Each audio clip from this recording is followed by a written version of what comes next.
has been closed down. And this is the view from space. You can actually see the storm cloaking a huge chunk of the country from New Mexico to Maine. And it's left millions of people in trouble here, trying to cope with the snow, the ice, the high winds, and the frigid temperatures. Take a listen. I've shoveled snow 3 or 4 times today in front of my business, and every time you go out there, it's a couple more inches. So it's not letting up. It's not getting any better. As soon as you make a pass and get to the end of one major artery, you look back, come back the other way, and it's covered up again. I drive fine in the truck, but everyone that's turning, just switching lanes, is spinning out. It's kind of scary. Very dangerous, but got to be very careful. That's all. Yeah. Wouldn't you like to have your own sand truck escort? That would be beautiful. Well, America's midsection looks like this. Roads are just impassable, and a number of schools and universities, government offices, all closed. Cities, all but one shut down, apparently. Airlines are coping with the fallout as well. Flight cancellations snowballing into the thousands. FlightAware.com actually says that airlines grounded some 6,700 flights yesterday, and we just told you that Boston Logan Airport has been closed down.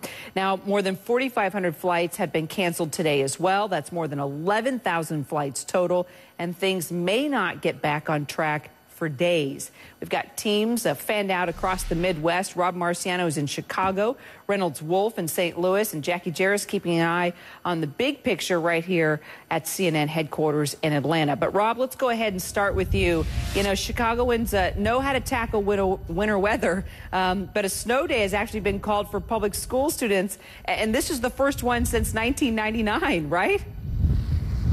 Yeah, it's huge, and that storm brought like 20 inches of snow. So, you know, Chicago's certainly a cold city, yeah, baby, but it's not necessarily a snow city. Although that snow truck driver probably making a little bit of OT today. There's only been a handful of times in history that we've gotten over 16 inches of snow, and this is one of them. So this city, for the most part, is shut down. I estimate maybe 5, maybe 10% of the people have crawled out of their homes today. That's a good thing, because last night was a hairy situation. Folks on Lakeshore Drive stranded, emergency vehicles with sirens blasting up and down this city, trying to get to those folks and save them. On top of the winds that are still blowing now, we had some damage to places like Wrigley Field. All right, Michigan Avenue, not too shabby, but blowing and drifting snow, that's going to be an issue throughout the day today.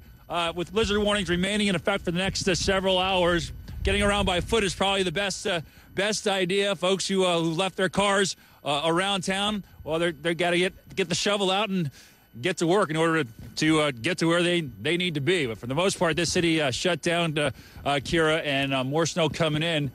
We may approach a record right now, top 5 in snowstorms, but that's only part of this particular story, as you've been talking about, and Reynolds and the rest of the gang has the other part. Back to you. Well, and let's move on to Reynolds. Rob, thank you so much. Reynolds is just about 300 miles south in St. Louis, where a blizzard warning is in effect for about 4 more hours. Is that right, Reynolds? Absolutely. You know, we really did luck out here in St. Louis. We certainly had our share of some winter-like precipitation. Yesterday, it all started as freezing rain. Then we had a little bit of sleet. Then we had some snow, about 2 to 4 inches of snowfall in western St. Louis. I'm at the corner of Maryland and Euclid. And the snowfall we have is really some dry stuff. In fact, you try to make a snowball, it has all been impossible. It's pretty dry. But we have this coating of 2 to 4 inches of snow. But on top of it, we got a lot of icing in the trees.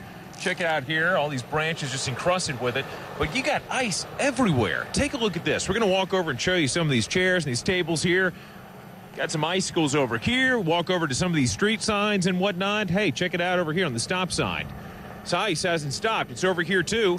And what's even more, got it all over a lot of the power lines. So winds are expected to pick up later on today. And with these power lines that are coated with ice, there is the possibility we could see some power lines down, and with that, the potential for some power outages. So, again, we're really concerned about that. One other concern we did have with the roadways, but believe it or not, they're in pretty good shape here.